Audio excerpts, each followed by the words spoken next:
భవిష్యత్తులో వజ్రోత్సవంలో కూడా ఇంతే నవ్యోత్సాహంతో ఉత్తేజంతో వారు అలరిస్తారు కూడా. మాన్య ముఖ్యమంత్రి మహోదయులు శ్రీ నారా చంద్రబాబు నాయుడు గారిని సవినయంగా ప్రసంగించవలసిందిగా ప్రార్థిస్తున్నాం.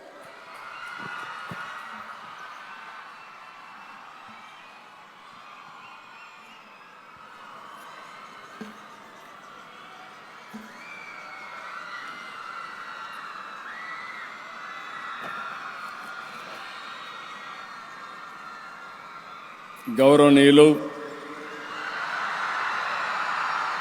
చైర్మన్ సిద్ధార్థ అకాడమీ మలినేని రాజయ్య గారు, సెక్రటరీ లక్ష్మణరావు గారు, పార్లమెంట్ సభ్యులు శివనాథ్ గారు, గౌరవనీయులు అవనిగడ్డ శాసనసభ్యులు,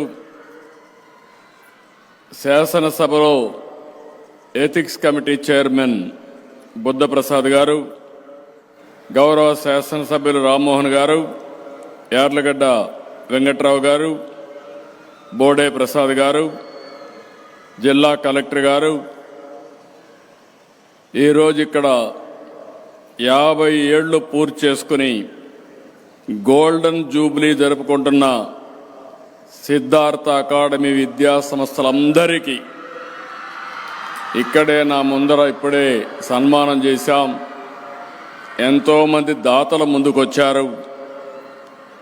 ఆ రోజు వాళ్ళు చేసిన సహాయం ఈరోజు ఈ యొక్క Siddhartha academy one of the best academy in విజయవాడే కాకుండా ఆంధ్రప్రదేశ్లో తయారైంది. ముందు చూపుతో ముందుకు వచ్చినటువంటి దాతలందరినీ అభినందిస్తున్నా. ఇక్కడ చదివినటువంటి పూర్వ విద్యార్థులు, ప్రస్తుతం చదువుకుంటున్న విద్యార్థులను చూస్తున్నా, మీ ఉత్సాహాన్ని చూస్తున్నా, వచ్చినప్పటి నుంచి మీ డైనమిజం చూస్తున్నా, నా నమ్మకం అంతా మీ మీదనే. తప్పకుండా ఈ సిద్ధార్థ అకాడమీ ఇన్స్టిట్యూషన్లో ఉండే పిల్లలు మీరు ఒక చరిత్ర తిరగరాయబోతున్నారు. అలాంటి చరిత్ర తిరగరాయబోయే విద్యార్థులకు అభినందనలు. టీచింగ్ నాన్ టీచింగ్ ఫ్యాకల్టీకి, యాజమాన్యానికి ఇప్పుడే అప్పారావు గారు వచ్చి మాట్లాడుతూ, నేను ఇంకా మొదటి ఈ యొక్క అకాడమీ పెట్టడానికి కృషి చేశాను. ఇది ఎన్ని రోజులు ఉంటుందని అందరూ ఎగతాళి చేశారు. 50 ఏళ్ళు కాదు 100 ఏళ్ళైనా ఉంటుందని చెప్పాను. నేను అందుకే ఆయనకు ఒక మాట చెప్పాను, 50 ఏళ్ళు ఐకమత్యంగా ఉన్నారు కాబట్టి ఇంకా ఈ యొక్క సిద్ధార్థ అకాడమీ ఐక్యతకు తిరుగు లేదని మరొకసారి మీ అందరికీ విజ్ఞప్తి చేస్తున్నా. విజయవాడ అనంగానే గుర్తొచ్చేది విద్యల వాడ. ఇది నేను చెప్పింది కాదు. ఎడ్యుకేషన్కు ఇక్కడి నుంచే ప్రాధాన్యత ఇచ్చింది. నేను ముఖ్యమంత్రి అయినప్పుడు కూడా చాలామంది బయట వాళ్ళు వచ్చి ఇక్కడ చదువుకున్నారు. ఇప్పుడిప్పుడు వేరే ప్రాంతాల్లో కూడా బ్రహ్మాండంగా అభివృద్ధి చేసే పరిస్థితికి వచ్చాం. ఉమ్మడి ఆంధ్రప్రదేశ్లోని దశాబ్దాల నుంచి విజయవాడకు ఆ పేరుంది. ఎన్నో విద్యా సంస్థలు ఇక్కడ లక్షల మంది విద్యార్థుల్ని తీర్చిదిద్దారు. సిద్ధార్థ అకాడమీ సంస్థలు ఇందులో ముఖ్యమైన విద్యా వ్యవస్థ. విజయవాడ చెప్పంగానే మనకందరికి గుర్తొచ్చేది సరస్వతీ దేవికి కొలువైనటువంటి ప్రాంతం. ఈ ఇన్స్టిట్యూట్ చూశాను. దేశంలో ప్రపంచంలో ఎక్కడున్నా ఇక్కడ చదువుకున్న వాళ్ళే మెజారిటీ ఉన్నారు. ఎవరైనా ఐఐటి పాస్ కావాలంటే, జేఈఈ పాస్ కావాలంటే, నీట్లో సీటు కావాలంటే, లా సెట్లో పాస్ కావాలంటే నేరుగా విజయవాడకు వస్తే సీటు గ్యారంటీ అని చెప్పి కూడా నేను మీకు తెలియజేస్తున్నా. అలాంటి సెంటర్ ఇది. ఒక సంస్థ 10 ఏళ్ళు 20 ఏళ్ళుంటే గొప్పగా అనుకుంటాం. 50 సంవత్సరాలు. ఆ రోజు నేనే సిల్వర్ జూబ్లీకి వచ్చా 2000 సంవత్సరంలో. మళ్ళీ ఈరోజు గోల్డెన్ జూబ్లీ కూడా వచ్చారంటే అది విద్యా వ్యవస్థ యొక్క ప్రాముఖ్యత. ఇంకొక పక్కన మీరు చూస్తే మనం ఏ విత్తనం నాటితే అది మొక్క వస్తుందో, rooted in tradition, growing in excellence. ఇది సిద్ధార్థ విద్యా సంస్థలు నాటిన విత్తనం ఒక మహావృక్షంగా ఎదిగింది, బ్రహ్మాండమైన ఫలితాలు ఇచ్చే పరిస్థితికి వచ్చింది. పేద పిల్లలు, మధ్యతరగతి పిల్లలకి ఇక్కడ మీరు చూస్తే 1975లో ఆ రోజు పెనమనేని వెంకటేశ్వరరావు గారు, వైవీరావు గారు, సుబ్బారావు గారు వీళ్ళందరూ కలిసి దీన్ని ప్రారంభించారు. నాటి నుంచి ఇప్పటి వరకు అద్భుత విజయాలు సాధిస్తూ ఉంది.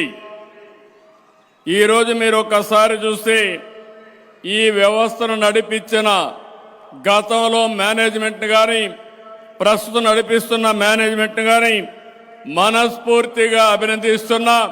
మీ స్ఫూర్తికి మనస్ఫూర్తిగా ధన్యవాదాలు అర్పిస్తున్నానని చెప్పి కూడా నేను మీకు తెలియజేస్తున్నా.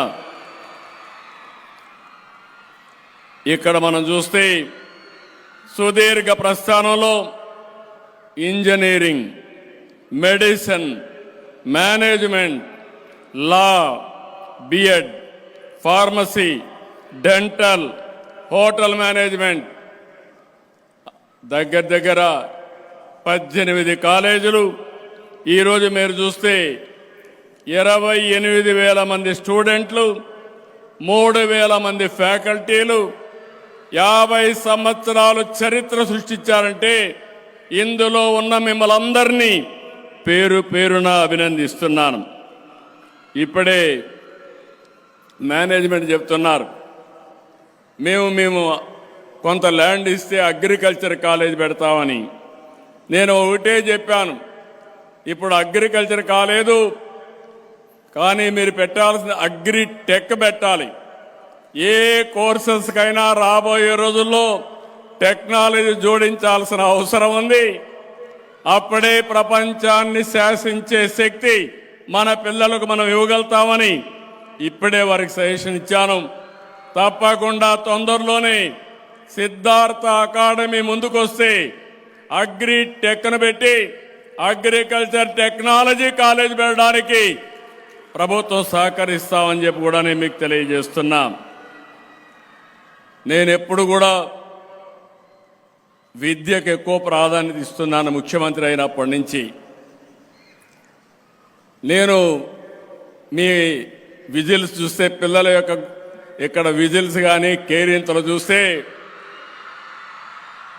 నాకు కూడా పాత రోజులు జ్ఞాపకం వస్తాయి, విద్యార్థి రోజులు జ్ఞాపకం వస్తాయి. నేను కూడా మీ మారిగానే అల్లరి పిల్లవాడిని, అల్లరి స్టూడెంట్గా ఉండేవాడిని, స్టూడెంట్ లీడర్గా కూడా రాణించాను. 1978లో ఆ రోజు నా క్యారియర్ నేను డిసైడ్ చేసుకోవాలన్నప్పుడు మా టీచర్లు కానీ మా స్నేహితులు కానీ కొన్ని సూచనలు ఇచ్చారు. బాగా చదువుకుంటే ఆల్ ఇండియా కాంపిటేటివ్ ఎగ్జామ్స్ రాయించని. నేను దాని మీద ఎప్పుడూ శ్రద్ధ పెట్టలేదు. ఆ పని మనం చేయలేమని నేను కన్క్లూజన్కి వచ్చాను. మా వైస్ ఛాన్సలర్ ఒకరోజు నన్ను పిలిచి, నువ్వు యాక్సెప్ట్ చేస్తే నిన్ను ఫ్యాకల్టీ మెంబర్గా తీసుకుంటాను, యూనివర్సిటీ అంటే బెస్ట్ ఉద్యోగం అన్నాడు, గ్యారంటీ. టీచ్ చేసే పని కూడా ఉండదు, 2 గంటలే టీచింగ్ ఉంటుంది, మిగిలిన టైం అంతా రీసెర్చ్ ఉంటుంది. నేను ఒకే మాట చెప్పాను, నేను ఎమ్మెల్యేగా పోటీ చేయాలని నిర్ణయం చేసుకున్నాను. ఈ క్యాంపస్ నుంచే పోటీ చేస్తున్నాను. గెలిచి మళ్ళీ ఎమ్మెల్యేగా మీ దగ్గరకు వస్తారని మా వైస్ ఛాన్సలర్కి ఆ రోజు చెప్పాను. నా ఆలోచన ఒకటే, నేను ఒక ఐఏఎస్ ఆఫీసర్ అయితే ఒక ఐఏఎస్ ఆఫీసర్గా ఉంటా, ఒక ఎమ్మెల్యేగా ఉంటే, ఒక మంత్రిగా ఉంటే ఐఏఎస్ ఆఫీసర్లు కూడా కంట్రోల్ చేసే పరిస్థితి వస్తుందని నేను ఎమ్మెల్యేగా రాజకీయాల్లోకి ప్రజాసేవ చేయొచ్చు అనే ఉద్దేశంతో ఆ రోజు నేను ఆ నిర్ణయం తీసుకున్నా. ఒక నిర్ణయం తీసుకోవడం కాదు, విద్యార్థులు మీకు చెప్తున్నా, ఆ నిర్ణయం తీసుకున్నాక ఆ నిర్ణయాన్ని సాధించడానికి మీరు కృషి చేస్తే ప్రపంచంలో సాధించలేనిది ఏది లేదని మరొకసారి మీ అందరికీ విజ్ఞప్తి చేస్తున్నాను.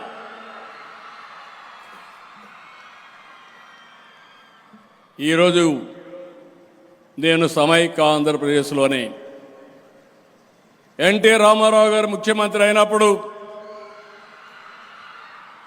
సిద్ధార్థ మెడికల్ కాలేజ్ ఆయన ఒకటి అడిగాడు, ఈ సిద్ధార్థ మెడికల్ కాలేజీని గవర్నమెంట్కి ఇవ్వండి, నేను దీన్ని తీసుకుంటానంటే ఒక్క మాట మాట్లాడకుండా, ఒక్క పైసా కాంపన్సేషన్ అడగకుండా పూర్తిగా సహకరించిన సిద్ధార్థ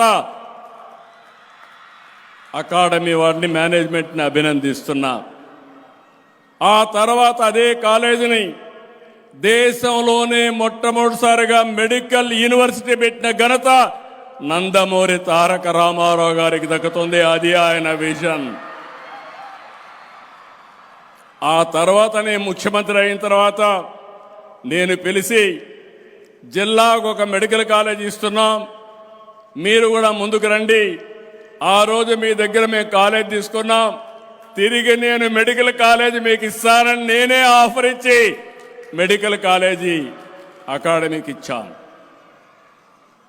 అది మీ యొక్క స్ఫూర్తి, యొక్క కాలేజీ అకాడమీ యొక్క స్ఫూర్తి, ఒక నమ్మకం.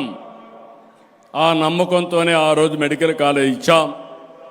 ఈరోజు నేను మిమ్మల్ని అందరినీ కోరుతున్నా, నేను ఎప్పుడు కూడా ఎడ్యుకేషన్ మీద ఎక్కువ శ్రద్ధ పెట్టాను.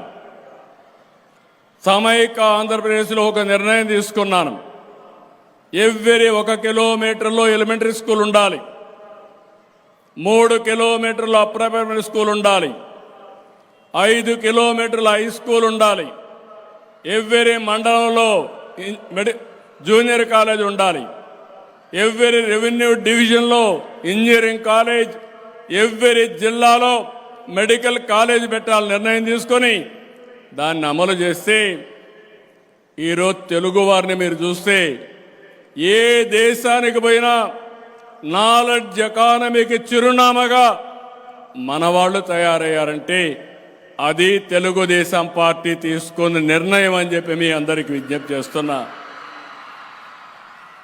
ఈరోజు మళ్ళీ భవిష్యత్తు మొత్తం నాలెడ్జ్ ఎకానమీది. అందుకే మెగా పేరెంట్స్ టీచర్స్ మీటింగులు పెడుతున్నాం, సంవత్సరానికి 2 సార్లు పెడుతున్నాం. రాజకీయాల్లో కానీ సమాజంలో కానీ విలువలు బాగా పడిపోతున్నాయి, విలువలు కాపాడుకోవాల్సిన అవసరం ఉంది. అందుకే మీరు చూస్తే విద్యార్థుల్లో నైతిక విలువలు పెంచడానికి చాగంటి కోటేశ్వరరావు గారిని అడ్వైజర్గా పెట్టి వారి ద్వారా చిన్న పిల్లలప్పటి నుంచే విలువలు పెంచే కార్యక్రమానికి శ్రీకారం చుట్టాం. ఇంకో పక్కన పిల్లలందరిలో ఒక చైతన్యం రావాలని, ఆరోగ్యకరమైన పరిశుభ్రతకు మారుపేరుగా ఉండాలని ముస్తాబ్ అనే కార్యక్రమాన్ని పెట్టి ముందుకు పోతున్నాం. ఈరోజు మీరు ఒక్కసారి చూస్తే విభజన చట్టంలో వచ్చిన ఐఐటి తిరుపతిలో వచ్చింది, IIM Visakhapatnam, IISER Tirupati, central university Anantapur, triple I TDM Kurnool, NIT Tadepalligudem, all India institute of medical science Mangalagiri, Indian institute of petroleum and energy Visakhapatnam, Indian institute of foreign trade Kakinada, tribal university Vizianagaram, national institute of design Amaravati. ఇవి కాకుండా 5 యూనివర్సిటీలు SRM, VIT, SLRI, Amrit and BITS Pilani. అన్ని 5 యూనివర్సిటీలు ఈరోజు అమరావతికి వచ్చాయి. నా ఆలోచన ఒకటి, భవిష్యత్తులో ప్రపంచంలో ఉండి ప్రాముఖ్యత కలిగినటువంటి గ్లోబల్ బెస్ట్ యూనివర్సిటీస్ని అమరావతికి తీసుకురావాలనేది నా సంకల్పం అని చెప్పి కూడా నేను మీకు తెలియజేస్తున్నా. ఇవన్నీ మనం తేగలిగితే చాలా వరకు మనం ముందుకు పోయే పరిస్థితి వస్తుంది. ఆ రోజు ఐటీతో ప్రారంభించాం, హైటెక్ సిటీతో ప్రారంభించాం. ఈరోజు మీరు ఒకసారి చూస్తే మళ్ళీ లీఫ్ ఫ్రాగ్ విశాఖపట్నంలో ఇటీవల కాలంలో ఆర్థిక సంస్కరణలు వచ్చిన తర్వాత మొట్టమొదటిసారి $15 బిలియన్ ఇన్వెస్ట్మెంట్తో డేటా సెంటర్ వస్తూ ఉంది. రెండోది మీరు ఒకసారి చూస్తే ఇది వచ్చిన తర్వాత చాలామంది ముందుకు వచ్చి మేము కూడా పెట్టుబడులు పెడతాం, డేటా సెంటర్లు పెడతామనే పరిస్థితికి వచ్చారు. మొట్టమొదటిసారిగా భారతదేశంలో government of India quantum mission పెడితే ఆ క్వాంటమ్ కంప్యూటరు మన అమరావతిలో రాబోయే 6 నెలల్లో వస్తుందని చెప్పి మీ అందరికీ విజ్ఞప్తి చేస్తున్నా. మన పిల్లలు ఎంత ఫాస్ట్గా ఉంటారంటే క్వాంటమ్ కంప్యూటర్కి ఆల్గరిథం రాయాలని ఆన్లైన్ కోర్సెస్ పెడితే నేను ఒక పిలిపిస్తే 2-3 రోజుల్లో 50,000 మంది జాయిన్ అయ్యారంటే అది మన స్టూడెంట్స్లో ఉండే చైతన్యం, కమిట్మెంట్, టెక్నాలజీ పైన ఉండే ప్రతిభ అని చెప్పి కూడా నేను మీకు తెలియజేస్తున్నా. నేను ఇక్కడ ఉండే స్టూడెంట్స్కి అందరికీ విజ్ఞప్తి చేస్తున్నా, రాష్ట్రంలో ఉండే పిల్లలకి అందరికీ విజ్ఞప్తి చేస్తున్నా. నేను ఆ రోజు ఐటీ అంటే నవ్వారు, సెల్ ఫోన్ అంటే ఎగతాళి చేశారు, 420 కూడా అన్నారు.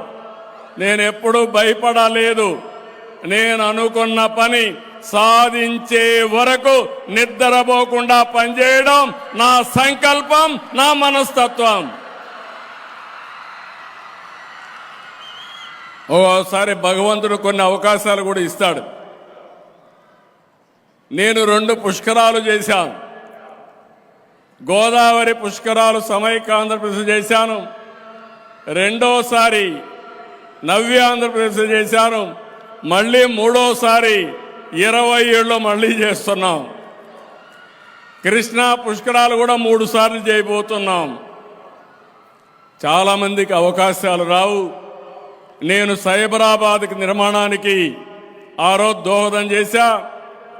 ఈరోజు మళ్ళీ అది బ్రౌన్ ఫీల్డ్ సిటీ అయితే ఈరోజు గ్రీన్ ఫీల్డ్ సిటీ, ప్రపంచం మెచ్చే అమరావతిని మళ్ళీ నిర్మాణం చేయబోతున్నాం. కొంతమందికి అర్థం కాదు, అసూయకు కూడా హద్దులుండవు. చాలామంది అనుకుంటున్నారు అమరావతిని ఆపేస్తామని. మొన్న ఆపారు, ఏమయ్యారో మీరే చూశారు. మళ్ళీ ఇప్పుడు వచ్చి అమరావతి నదీ పరివాహక ప్రాంతంలో ఉందని మాట్లాడుతున్నారు. విజయవాడ ఎక్కడుంది? కృష్ణా నది పైనే విజయవాడ ఉంది. రాజమండ్రి ఎక్కడుంది?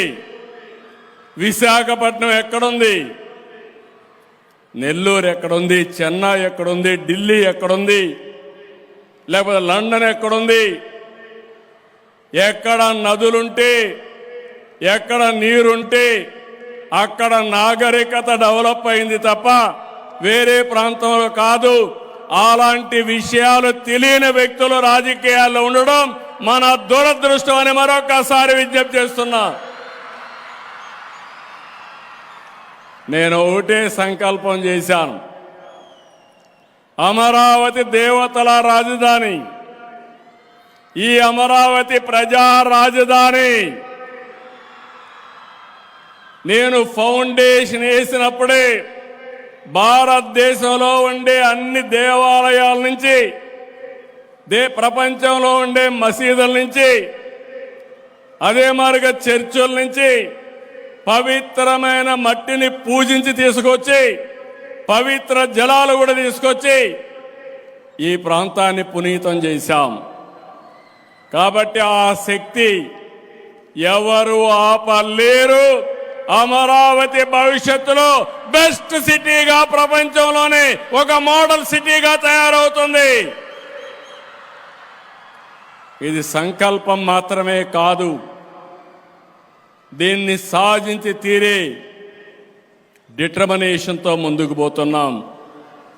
2-3 సంవత్సరాల్లోనే ఒక షేప్కి వస్తుంది. విజయవాడ, గుంటూరు, మంగళగిరి, అమరావతి భవిష్యత్తులో దేశంలోనే one of the best most liveable సిటీగా ఈ యొక్క అమరావతి ప్రాంతం తయారవుతుంది. అయితే ఇక్కడ మిమ్మల్ని అందరినీ కోరుతున్నా, నేను ఒక అమరావతిని డెవలప్ చేయడం కాదు, ప్రధానమంత్రి నరేంద్ర మోడీ గారు వికసిత్ భారత్ కోసం పనిచేస్తున్నారు. ఆ సమయంలో నా సంకల్పం స్వర్ణ ఆంధ్రప్రదేశ్, నా సంకల్పం 2047కి ప్రపంచంలో నెంబర్ 1 దేశంగా భారతదేశం ఉంటుంది. ఇది అన్స్టాపబుల్, ఎవరు అడ్డుకోలేరు. అదే సమయంలో ఆంధ్రప్రదేశ్ నెంబర్ 1గా దేశంలో ఉంటుంది.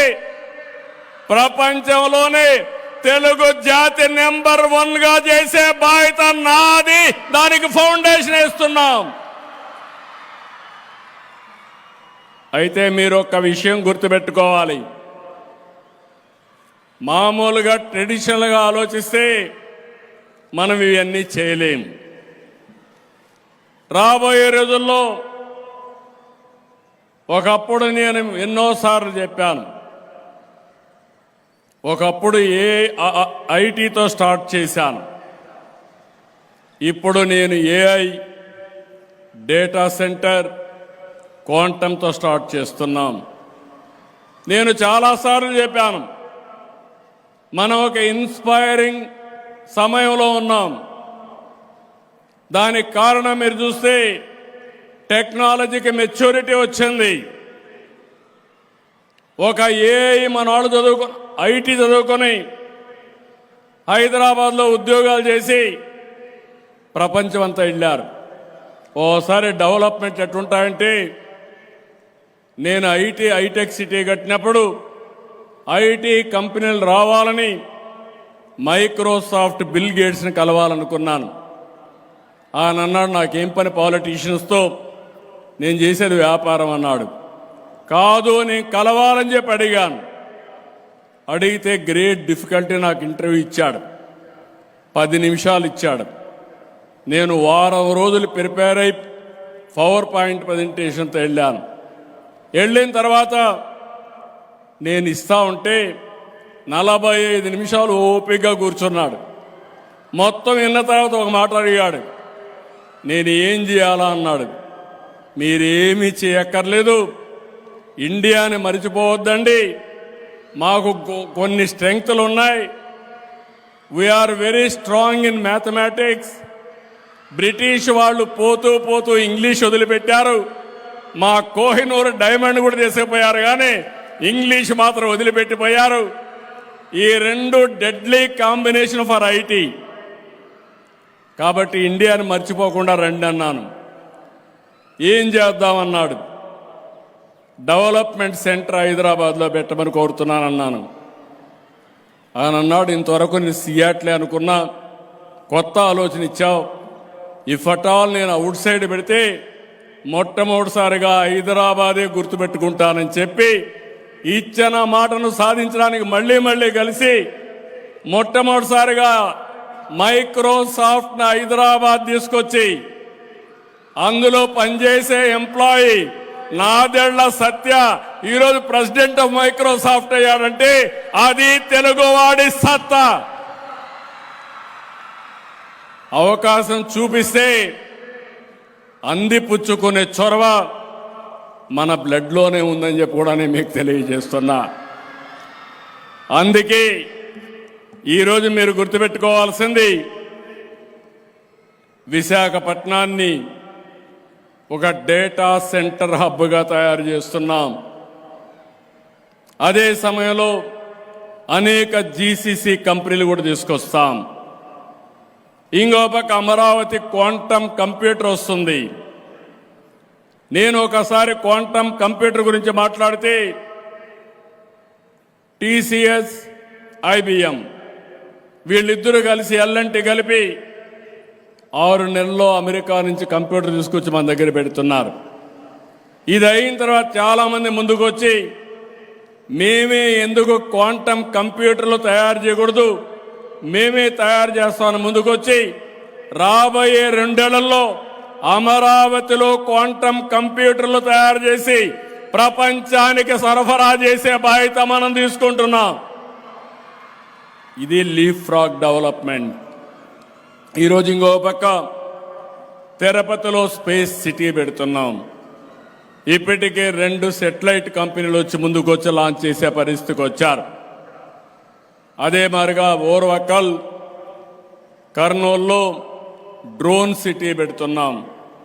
మీరు గుర్తుపెట్టుకోవాలి, యుద్ధాలు కూడా రాబోయే రోజుల్లో మనుషులతో కాదు, టెక్నాలజీతోనే యుద్ధం చేసే పరిస్థితి వస్తుంది. మొన్న కూడా సింధూర్లో వాడిన డ్రోన్ ఎక్కడ తయారు చేశారంటే మన కర్నూలులో తయారు చేశారని చెప్పి మీ అందరికీ విజ్ఞప్తి చేస్తున్నా. రేపు రాబోయే రోజు సివిలియన్ అప్లికేషన్స్ కానీ లేకపోతే మిలిటరీ ఆపరేషన్స్ కానీ డ్రోన్స్ చాలా ప్రాముఖ్యత పే చేయబోతున్నాయి. ఈరోజు పోలీస్ పెట్రోలింగ్ డ్రోన్స్ చేస్తున్నాం. మెడిసిన్స్ అన్ని క్యారీ చేసేది డ్రోన్స్ చేస్తున్నాయి. ఎక్కడైనా పెస్టిసైడ్ స్ప్రే చేయాలంటే డ్రోన్స్ చేసే పరిస్థితికి వచ్చాయి. మస్కిటోస్ని కంట్రోల్ చేయడం కూడా డ్రోన్తోనే ఉపయోగించే పరిస్థితికి వస్తున్నాం. ఇంకా చాలా వస్తాయి. మొన్నే అనౌన్స్ చేశాం, 2 ఏళ్లలో డ్రోన్ ఎయిర్ ట్యాక్సీ వస్తుంది. నిన్నైతే మా సతీష్ రెడ్డి చెప్తున్నాడు, 2 ఏళ్ళు కూడా అవసరం లేదు సార్, 6 నెలల్లోనే ఇంట్రడ్యూస్ చేస్తామని నిన్నే చెప్పే పరిస్థితికి వచ్చారు. అంటే మీ మిద్దె పైన దిగొచ్చు, ఎక్కడికి పోవాలన్నా చూసుకొని ట్రాఫిక్ జాములు లేకుండా డ్రోన్లో ప్రయాణించే రోజు తొందరలోనే వస్తుందని చెప్పి కూడా నేను మీకు తెలియజేస్తున్నా. ఈరోజు ఇంకొక పక్కన electronics, that is the future. ఇంకో పక్క మెడికల్ ఎక్విప్మెంట్ కానీ వేరబుల్స్ కానీ ఇది ఫ్యూచర్. ఏరోస్పేస్ ఇండస్ట్రీకి వెళ్తున్నాం, డిఫెన్స్కి వెళ్తున్నాం, అదే మరి సెమీ కండక్టర్కి వెళ్తున్నాం. ఇవన్నీ చేయగలిగితే 2047 కాదు, నేను అనుకున్న లక్ష్యాలను అంత మునిపే సాధిస్తాం. ఈరోజు గవర్నమెంట్ మీరు ఒకసారి చూస్తే వాట్సాప్ గవర్నెన్స్ తీసుకొచ్చాం. 850 సేవలు ఆన్లైన్లో మీరు ఏ ఆఫీసుకు పోయే పని లేకుండా నేరుగా మీకు అందించే పరిస్థితికి వస్తున్నాం. ల్యాండ్ రికార్డ్స్ అన్ని కూడా సర్వే చేసి పక్కా రికార్డ్స్ తయారు చేసి బ్లాక్ చైన్ టెక్నాలజీ పెట్టి క్యూఆర్ కోడ్ కూడా ఇంటిగ్రేట్ చేసి మీకందరికీ ఫుల్ ప్రూఫ్ పట్టాదారు పాస్ పుస్తకాలు రాజముద్రతో ఇచ్చే పరిస్థితికి వస్తున్నాం. ఈ సమయంలో నేను ఒకటే మిమ్మల్ని కోరుతున్నాను, సిద్ధార్థ అకాడమీని క్రియేటివ్ ఎకానమీకి నాంది పలకాలి. మీరు భవిష్యత్తులో టెక్నాలజీస్ అన్ని అవైలబిలిటీకి వస్తున్నాయి, గ్లోబల్ నాలెడ్జ్ అవైలబిలిటీకి వస్తూ ఉంది. ఇన్నోవేటివ్ థింకింగ్ రావాలి. గవర్నమెంట్లో కూడా మీరు ఒక్కసారి ఆలోచిస్తే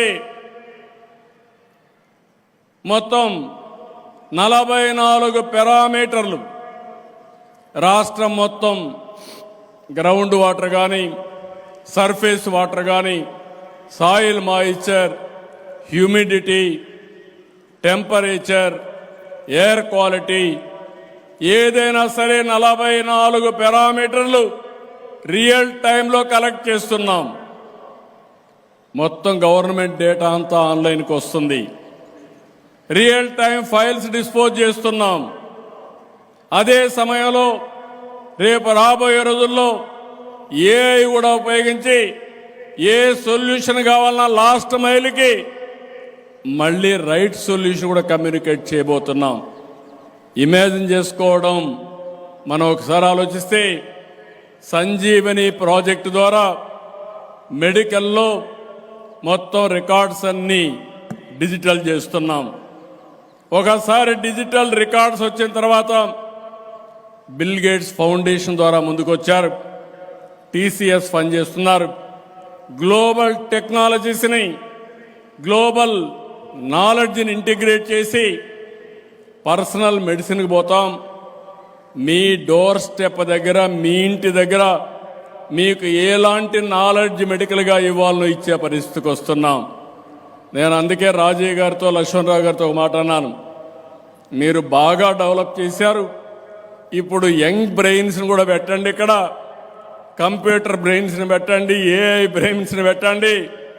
2047కు ఎలాంటి హ్యూమన్ రిసోర్సెస్ కావాలనో ఇప్పటి నుంచి రీఓరియంటేషన్ మీరు చేయాల్సిన అవసరం ఉంది. ఇంతవరకు చేసింది 50 సంవత్సరాలు మీరు చేసింది ఒక ఎత్తు అయితే, రాబోయే 10 సంవత్సరాల్లో మీరు డిఫరెంట్ వరల్డ్ని చూడబోతున్నారు.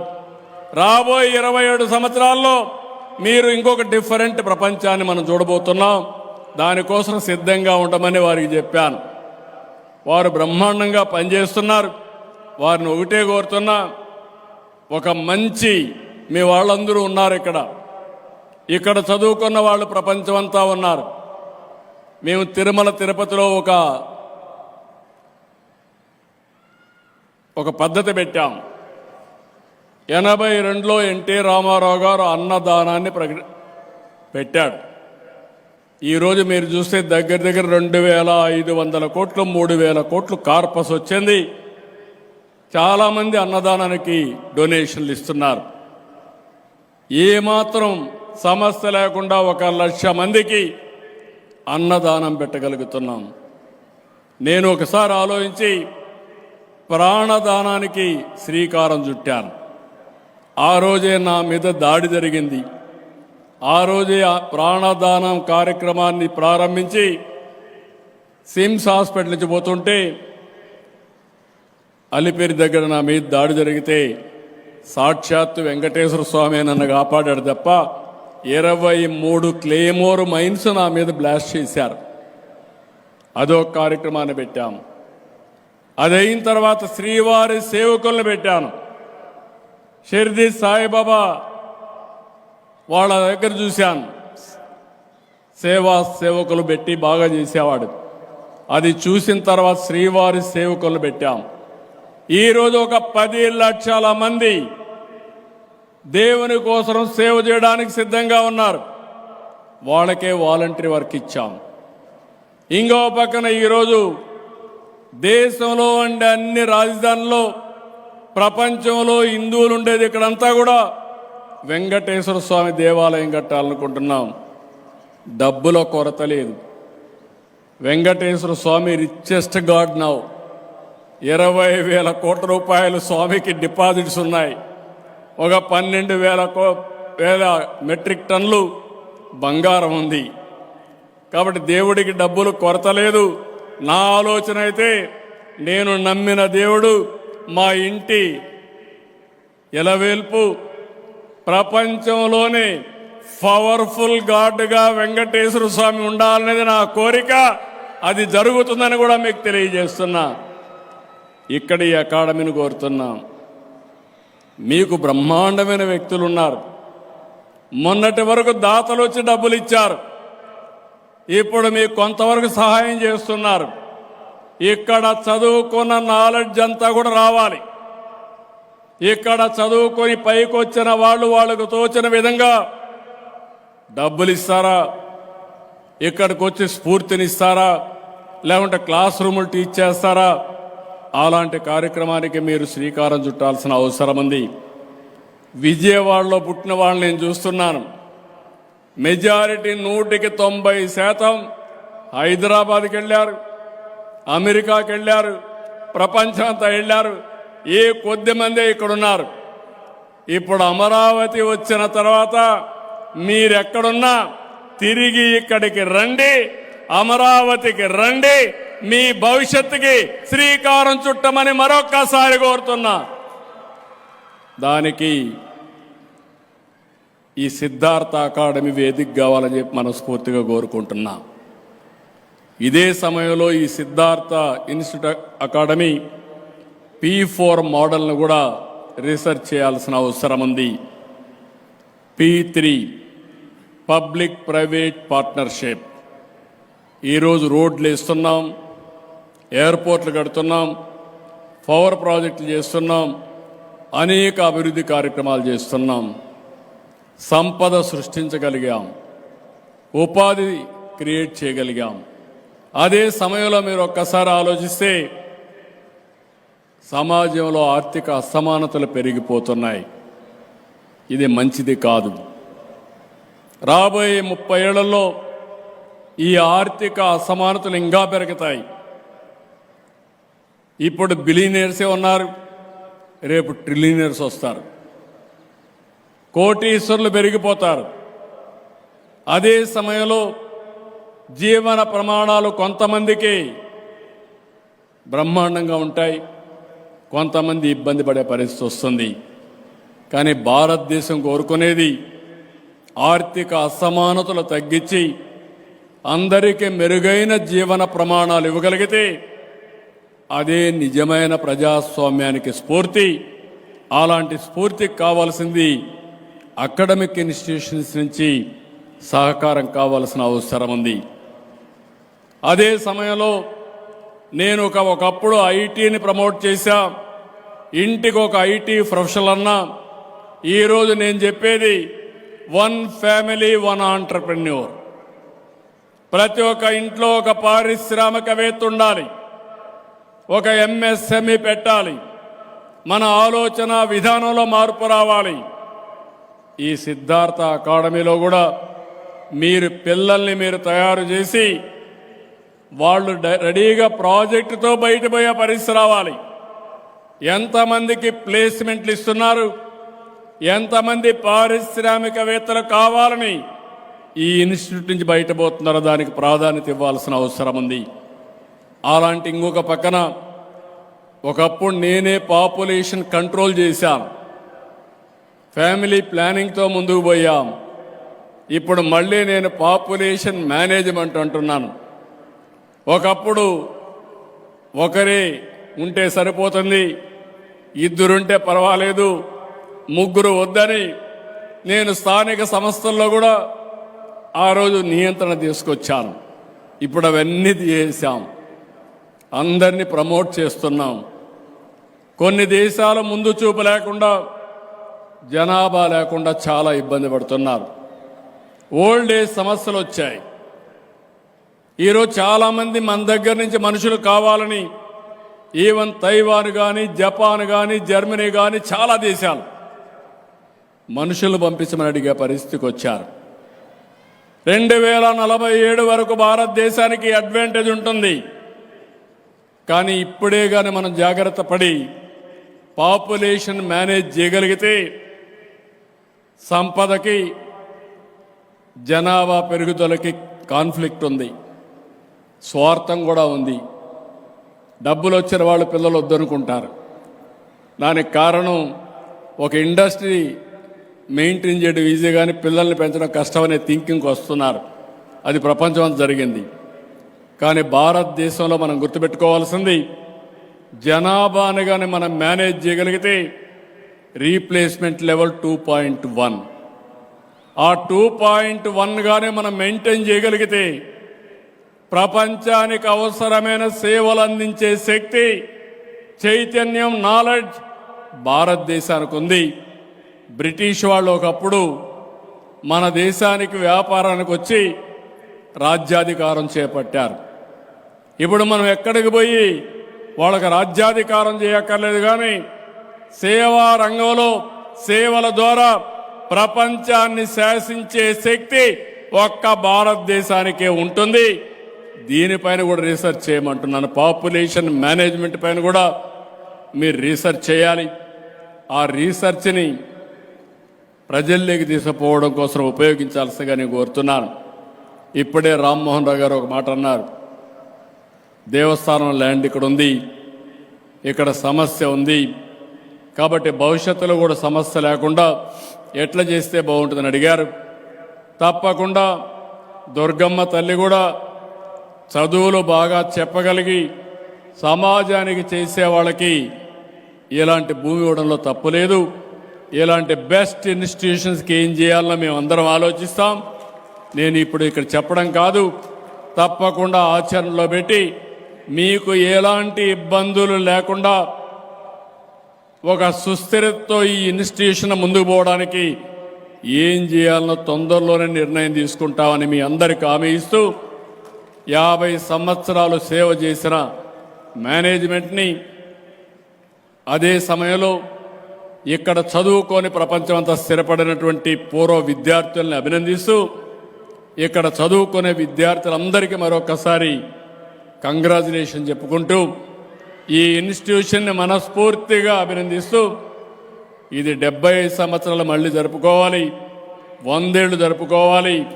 చిరస్థాయిగా విజయవాడకు మెరుగైన సేవలు, భవిష్యత్తులో అమరావతికి రూపకల్పనకు కావలసిన మేధావులు తయారు చేసే బాధ్యత సిద్ధార్థ అకాడమీ తీసుకోవాల్సిందిగా మరొక్కసారి కోరుకుంటూ అందరికీ నమస్కారాలు. జై హింద్, జై భారత్, జై తెలుగు తల్లి, జై హింద్.